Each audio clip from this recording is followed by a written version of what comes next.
자, 두 번째 순서로 넘어가 볼까요? 두 번째 순서 최근에 트럼프 대통령 여러 가지 지금 이슈를 계속해서 내고 있는데 이란과의 휴전 협상 사실상 쉽지 않은 상황으로 흘러가고 있는데 갑자기 이제 이 김정은 북한 국무위원장과 만나고 싶다라는 뜻을 트럼프 대통령이 밝혔습니다.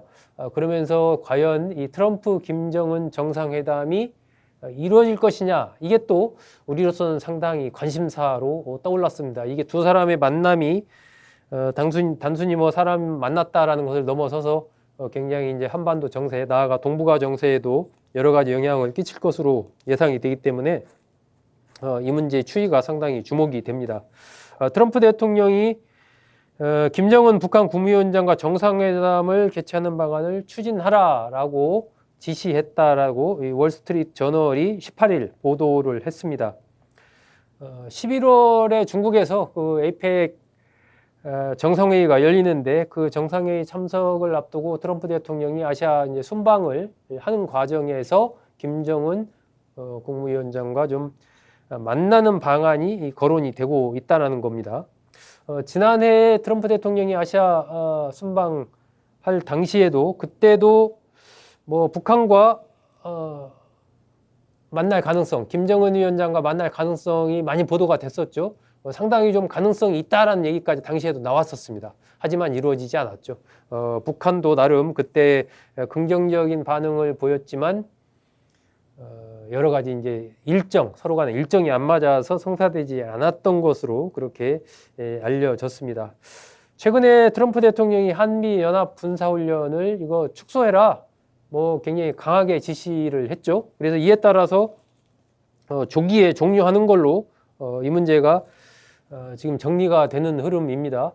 그만큼 어쨌든 트럼프 대통령으로서는 이 북한이 민감해하는 한미 연합 훈련 축소라는 그런 정상회담의 어떤 분위기를 만들기 위한 선물, 이것을 김정은 위원장에게 보여주면서 내가 그냥 말로만 하는 게 아니라 뭔가 좀 당신 만나고 싶다, 그러기 위해서 이런 내 성의를 좀 보인다라는 얘기를 구체화하고 있는 것입니다. 그만큼 지금 트럼프 대통령으로서는 김정은 위원장과의 이 북미 정상회담에 상당히 좀 관심을 갖고 있다라고 봐야 되겠죠.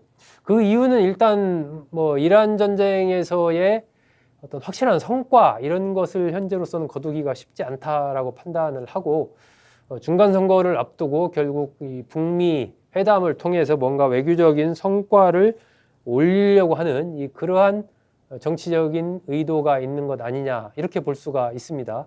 그리고 이제 뭐 노벨상 수상이라든지 이것은 뭐 늘 또 트럼프 대통령이 원했던 그런 것이기 때문에 그런 부분도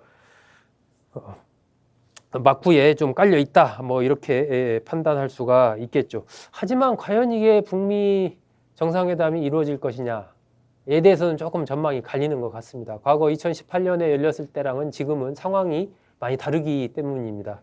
일단 김정은 위원장 체급이 좀 높아졌죠.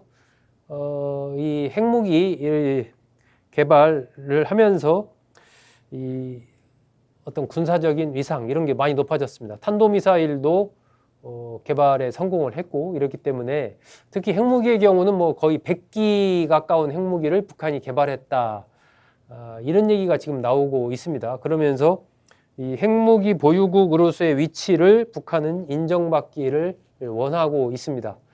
그런 측면에서 2018년에 만날 때와는 상당히 이제 김정은 위원장의 위상이 좀 달라졌다라는 측면이 있고, 또 하나의 측면은 중국과 러시아와의 관계죠. 중국과 러시아와의 관계가 2018년 당시와 비교해서 상당히 이제 강해졌죠. 특히 러시아와는 뭐 군사를 파병을 보내면서까지 지금 거의 이제 혈맹의 관계가 됐습니다. 그래서 중국과 러시아라는 든든한 뒷배를 갖고 있는 그런 상황이어서 북미 정상회담이 열리더라도 협상의 환경이 2018년 당시와는 상당히 다르다라는 그런 측면이 또 어떻게 작용할지도 하나의 관심 포인트입니다. 이게 지금 이 흘러가는 이런 흐름이 이 트럼프 대통령의 어떤 즉흥적인 지시에 의해서 이루어지는 그런 모양새입니다. 미국의 주요 관계자들, 한국의 주요 관계자들도 이 펼쳐지는 지금 이런 흐름에 대해서 정확하게 인지하고 있지 못한 상태에서 트럼프 대통령의 SNS 지시에 따라서 이런 것들이 팍팍 이루어지는 이런 모양새.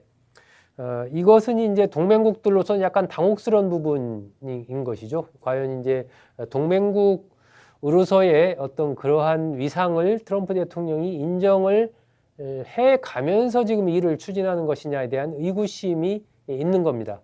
과연 어떠한 위기 상황이 왔을 때 그렇다면 미국은 우리를 지켜줄 것인가에 대한 확고한 믿음, 이것에 대해서 고개를 갸웃거릴 수밖에 없는 상황이 펼쳐지고 있는 것이죠. 이것은 결국 그 미국과 동맹국들 간의 신뢰 자산이 훼손되는 이제 그러한 상황으로 연결될 가능성이 있고, 그렇게 된다면 동맹국들은 살기 위해서라도 스스로의 자강을 강하게 추진하는 수밖에 없습니다.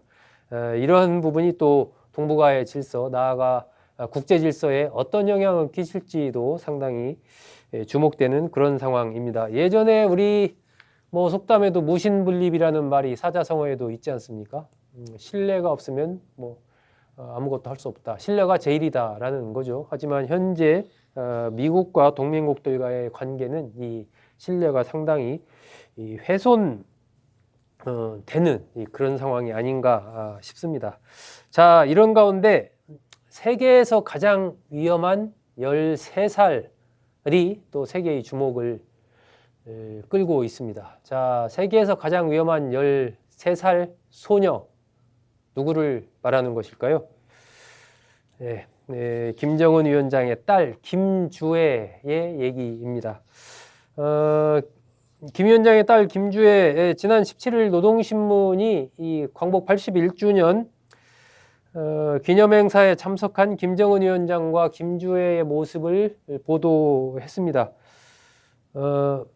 국립교회단 종합교회 공연, 뭐 수영, 다이빙 경기 이런 것을 관람하는 모습을 보도를 했는데, 김 위원장 바로 옆에 김주애가 앉아 있는 그런 모습을 보도를 했습니다. 그런데 이제 김주애의 이 모습이 아마 여러분도 사진 보시면서 조금 달라졌네 하는 걸 느낄 겁니다. 지금 이제 사진 나오고 있지만, 과거에 좀 이 왼쪽에 있는 사진 여러분 보시면 저게 이제 많이 본 사진 아닙니까? 좀 이 살이 좀 얼굴 살이 통통하잖아요. 그리고 턱선과 목선이 좀 붙어 있죠. 이렇게 둥글둥글하게.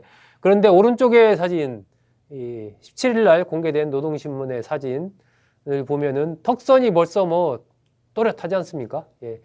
좀 이 볼살도 좀 많이 빠진, 전체적으로 좀 뭐랄까요? 날씬해졌다고 할까요? 그런 모양새를 보여주는 거죠. 이게 지금 나이가 13살로 알려져 있습니다. 그러니까 아마 좀 13살 중학생 정도인데, 우리나라도 이제 중학생 정도면 꽤 이제 크지 않습니까? 그러니까 김주애도 좀 나이가 들면서 이제 자연적으로 체격이 커지면서 저러한 좀 자연스럽게 일어난 변화일 가능성도 있습니다. 하지만 김정은 위원장의 그 후계 체제와 관련해서 후계자로서의 어떤 이미지 관리를 하는 하나의 과정으로 평가하는 그러한 시각도 있습니다. 저렇게 이제 외모가 나오다 보니까 뭐 댓글 같은 거 달린 거 보면은 그 외국의 비만 치료제 그걸 사용한 것 아니냐 뭐 이런 얘기도 좀 많이 나오더라고요. 요즘에 뭐 여러분도 아마 드시는 분 많을 텐데 그런 약 북한도 수입한 것 같다. 저거 이제 마흔자루고 뭐 위고비도 많이 드시고 아마 그러는 것 같은데 저거 사용한 거 아니냐 이런 얘기들도 지금 많이 나옵니다. 제가 2008년이죠. 2008년 북한에 그때 가본 적이 있었는데 뭐 오래전 일이긴 하지만 제가 깜짝 놀랐던 게 평양 백두산 해서 그때 4박 5일 정도 갔었는데 평양거리에 그 공사 같은 걸 할 때 뭐 포크레인 이런 게 없습니다. 전부 군인들이 꽃갱이랑 삽 들고 나와서 다 전부 이제 공사 작업을 하는데 보니까요, 진짜 100명 중에 99명은 다 저처럼 생겼더라고요. 저처럼 생겼다는 게 뭐냐면 많이 말랐습니다. 체형이 다 여유였습니다. 살찐 사람이 없습니다. 제가 그거 보고 이제 깜짝 놀랐습니다.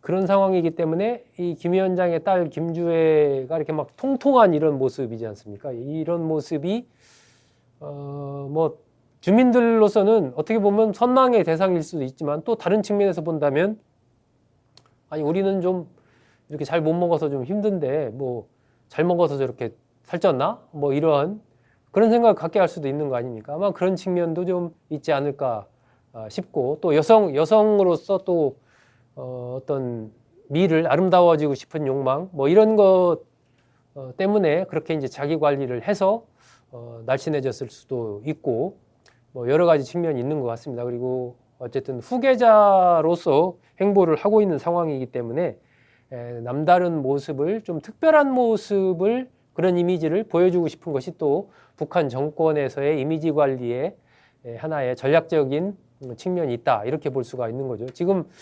김주애에 관련된 사진들 한번 쭉 그동안의 변화를 사진 한번 쭉 보면서 한번 살펴보죠.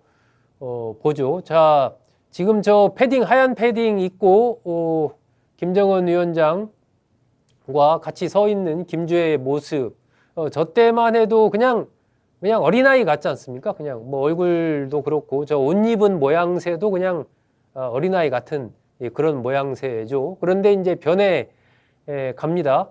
점점 이제 시간이 지나면서 지금 검정색으로 이제 세팅을 했죠. 목도리도 두르고 해서 조금 금단추도 달고 약간 좀 더 뭐라고 할까요? 세련된 쪽으로 이제 변해 간다고 할까요? 저런 모습을 보이고 있죠. 또 다른 사진 또 좀 볼까요? 저것도 이제 복장에 깃을 약간 세운 복장, 머리 스타일도 약간 달라졌죠. 이런 식으로 이제 점점 성장해 가면서 이 후계자로서의 어떤 이미지 관리를 계속해 가고 있는 거죠. 그리고 이제 지난 17일 공개된 사진, 이 사진을 보면은 조금 더 아까 봤던 사진이랑은 좀 더 다르지 않습니까? 머리 모양도 좀 더 세련된 모양새를 취한다고 할까요? 이러한 모습을 보였습니다. 이 광복 81주년을 맞아서 대성산 혁명열사능 이런 곳을 이제 김정은 위원장과 함께 이 김주애가 그때 이제 참배를 했거든요. 그런데 그때도 다른 사람들은 다 검정색 옷을 입었는데 이 김주애만 이 분홍색 이 투피스의 구두를 신었습니다. 그래서 다른 사람들 다 검정색, 보통 이제 검정색 옷을 그런데 참배하러 갈 때는 검정색 옷을 입고 가는 게 일반적이라고 봐야 되는데 분홍색 옷에 구두를 신었다. 김주애만. 이게 뭘 의미하는 걸까요?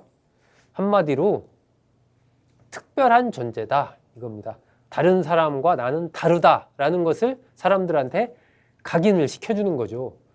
그러니까 왜 김주애만 저 색깔 입었지라는 생각하게 하는 것 자체가 이제 특별한 존재로서의 모습을 각인시켜 주는 거죠. 지금 사진 나오는데 본인 이 김주애만 지금 이 분홍색을 입었지 않습니까? 옆에 있는 이설주도 지금 검정색을 입었는데 엄마는 검정색 입었는데 본인만 지금 분홍색을 사실 이 뭐 이런 혁명 열사능 이런데 묘 참배를 할 때 분홍색 옷을 입고 간다. 조금 뭐 일반적이지는 않죠. 그런데 어쨌든 눈에는 확 띄죠. 그러니까 이게 좀 독특한 존재, 특별한 존재로서의 위상을 김정은 위원장이 계속해서 이제 딸 김주애를 후계자로 키워가면서 그렇게 이미지 메이킹을 해가고 있는 거죠. 그런 상황을 지금 보여주고 있다 이렇게 판단할 수가 있습니다.